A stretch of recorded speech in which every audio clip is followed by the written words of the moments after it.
अस्सलाम वालेकुम स्टूडेंट्स। आज की इस वीडियो में हम डिस्कस करने वाले हैं कि ट्रांसफार्मर क्या होता है, ट्रांसफार्मर के जो मेन पार्ट्स हैं वो कौन कौन से होते हैं। जितने भी ट्रांसफार्मर के इंतहाई इम्पोर्टेंट पार्ट्स हैं, आज हमने उनको डिटेल से डिस्कस करना है। तो सबसे पहले हम ये जान लेते हैं कि जो हमारा ट्रांसफार्मर होता है वो वर्किंग किस तरह करता है, हमारा ट्रांसफार्मर काम क्या करता है। हम पहले ये जान लेते हैं। सबसे पहले हमारे पास ट्रांसफार्मर वर्किंग है। तो दोस्तों क्या होता है कि जो ट्रांसफार्मर होता है वो कोर पर मुश्तमिल होता है और कोर के इर्द गिर्द जो कॉपर की वाइंडिंग्स की होती हैं, ठीक है।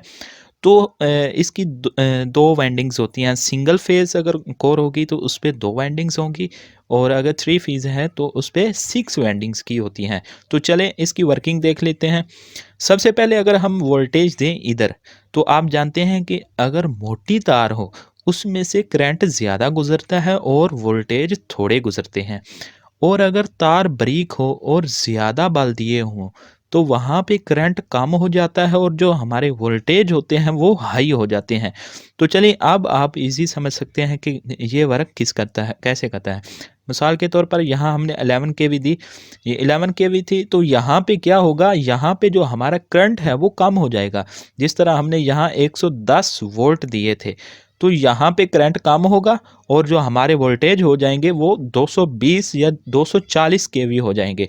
मतलब कि हमने करंट कम दिया था लेकिन आउटपुट में हमें वोल्टेज ज़्यादा मिल जाते हैं और जो करंट होता है वो हमें कम मिलता है। किसकी बिना पे मिलता है, जो हम कॉपर की वाइंडिंग्स करते हैं उसकी बिना पे हमें वोल्टेज रिक्वायर होते हैं, जो हमारी ज़रूरत के मुताबिक होते हैं, हमें वो रिसीव हो जाते हैं। ये एक बेसिक सा सिंपल सा फंडा है ट्रांसफार्मर के काम करने का। अब हम इनके पार्ट्स को मज़ीद देखते हैं कि ट्रांसफार्मर के कौन कौन पार्ट्स हैं। तो सबसे पहले हमारे पास होता है मेन टैंक। ये वाला मेन टैंक होता है, इसे हम मेन टैंक कहते हैं। क्या होता है कि दोस्तों इस टैंक के अंदर जो हमारा ऑयल होता है, इंसुलेटिंग ऑयल होता है, उसके इंसुलेटिंग ऑयल जो होता है कोर उसके अंदर रखी जाती है, ठीक है। इंसुलेटिंग इस स्टील के बने हुए जो बर्तन में रखा जाता है, स्टील के बने हुए मेन टैंक में पहले ऑयल बार दिया जाता है, उसके बाद कोर रखी जाती है, कोर के ऊपर वाइंडिंग्स की जाती है। तो सारा कुछ किसके अंदर होता है, ट्रांसफार्मर का सारा कुछ मेन टैंक के अंदर ही होता है।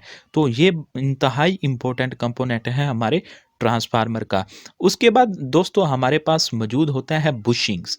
बुशिंग्स क्या होते हैं, ये इनपुट पे 3 टर्मिनल्स होते हैं। जिस तरह के हर चीज़ के टर्मिनल्स होते हैं, कोई मशीन है तो उसके टर्मिनल्स होते हैं, इसी तरह हमारा ट्रांसफार्मर जो होता है उसके भी 3 टर्मिनल्स होते हैं।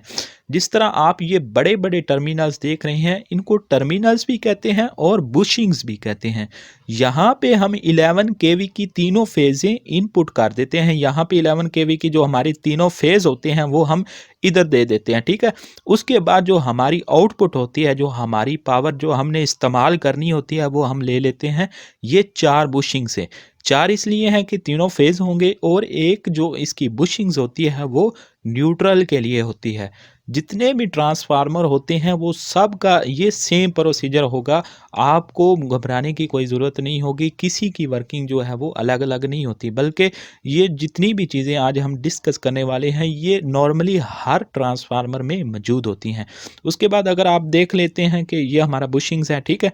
ये एक ओल्ड ट्रांसफार्मर है। तो क्या हुआ है कि जब ओवरलोड हुआ था ना, तो जो इसकी बुशिंग्स है वो ऊपर से मेटल की बनी होती हैं, ठीक है। तो बुशिंग्स ओवरलोड की वजह से इसकी मेल्ट हो चुकी है। तो ये बुशिंग्स मेल्ट भी हो जाती है और इसके नीचे जो ये वाला मटेरियल होता है, ये वाला मटेरियल ये पोर्सलीन का बना होता है। ये बात आपने लाजमन याद रखनी है।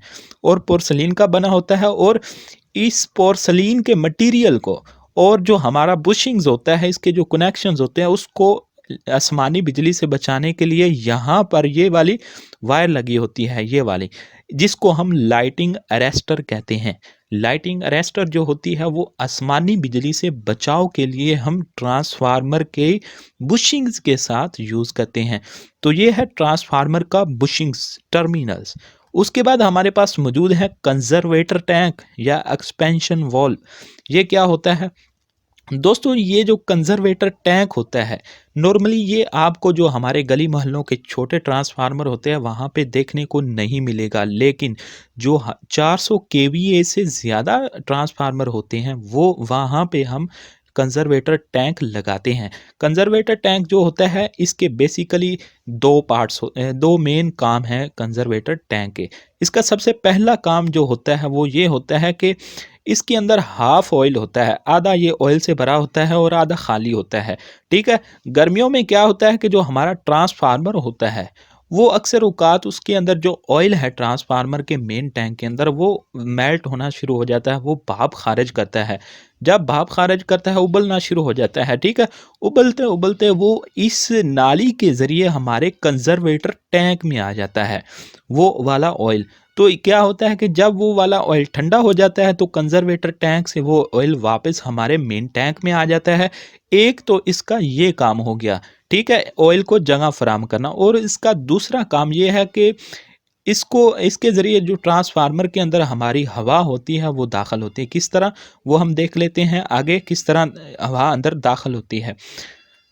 उसके बाद हमारे पास है कोर और वाइंडिंग्स। दोस्तों जो हमारी कोर और वाइंडिंग्स होती हैं, सबसे पहले हम बात कर लेते हैं कोर की। ये जो हमारी कोर होती है ये लैमिनेटेड कोर होती है। लैमिनेटेड मतलब शीट्स पर मुश्तमिल होती है, जिनकी जो मोटाई की अगर हम बात करें तो वो जो 0.35 मिलीमीटर से लेकर 0.5 मिलीमीटर तक मोटी होती हैं। ठीक है, ये बहुत ही कम मोटी होती हैं। और ये जो हमारी कोर होती है ट्रांसफार्मर की, उसमें हम सिलिकॉन मटेरियल यूज़ करते हैं। ये है बेसिक सी बातें कोर के मुतालिक। उसके बाद अगर हम कोर के ऊपर जो वेंडिंग्स यूज़ करते हैं वो कॉपर की करते हैं। कोर के ऊपर सबसे पहले वेंडिंग जो हम करते हैं वो होती है लो लो वेंडिंग। ठीक है, सबसे पहले हम लो वेंडिंग करते हैं और उसके बाद लो वेंडिंग के ऊपर हम करते हैं हाई वेंडिंग। ठीक है, और इस वेंडिंग्स के दरमियान हमारा इंसुलेटिंग ऑयल भी मौजूद रहता है और इतनी जगह रखी जाती है कि जो हमारा इंसुलेटिंग ऑयल होता है, मिनरल ऑयल होता है, जो ट्रांसफार्मर के मेन टैंक के अंदर होता है, वो आसानी के साथ जो है वो इन वेंडिंग्स के दरमियान हरकत कर सके, गर्दश कर सके। तो ट्रांसफार्मर जो सिंगल फेज़ होता है उसमें एक प्राइमरी वेंडिंग्स होती हैं और एक सेकेंडरी वेंडिंग्स होती हैं। ठीक है, जो हमारा थ्री फेज़ ट्रांसफार्मर होता है उसमें 3 प्राइमरी वेंडिंग्स होती हैं और 3 ही सेकेंडरी वेंडिंग्स होती हैं। तो इसकी डिटेल्स हम अगले जो करंट ट्रांसफार्म जो हमारा ट्रांसफार्मर होता है उसके जो लॉसेस होते हैं वहाँ पे मज़ीद इसको डिटेल से देखेंगे। इस वीडियो में सिर्फ इतना ही। उसके बाद हमारे पास है सलीका जेल बरीथर आ जाता है। दोस्तों जिस तरह हम जानते हैं कि अगर हम सांस नहीं लेंगे तो हम फौरी मर जाते हैं, इसी तरह ट्रांसफार्मर जो होता है उसको सांस लेने की ज़रूरत होती है। वो अपने अंदर से हवा बाहर भी खारिज करता है और अंदर लेता भी है।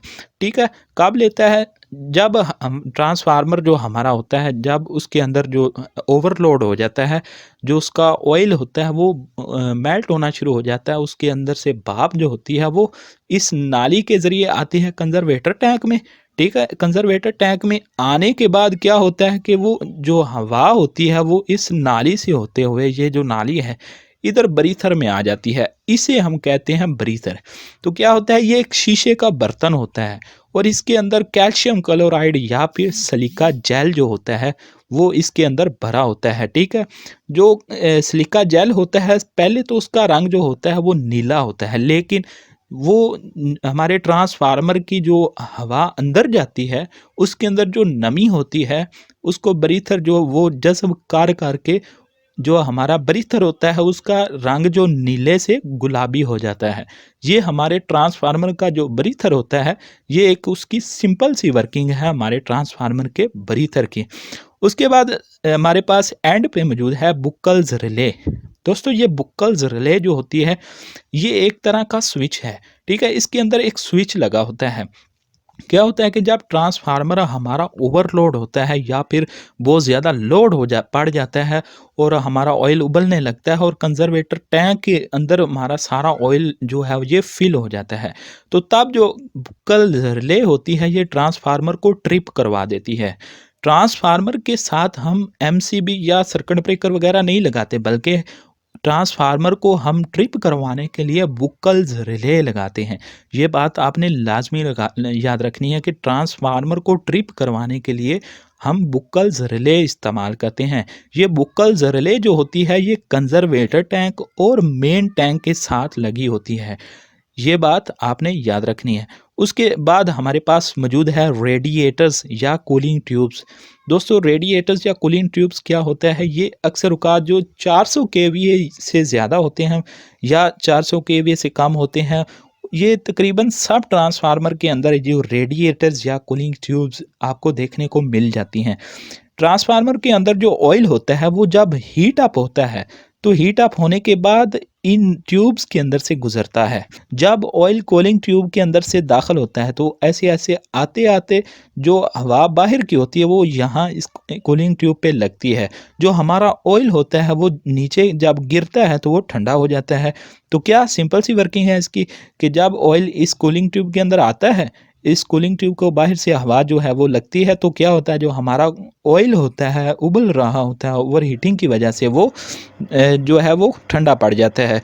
तो दोस्तों ये था आज का टॉपिक जिसमें आज हमने डिस्कस किया कि ट्रांसफार्मर क्या है, किस तरह काम करता है।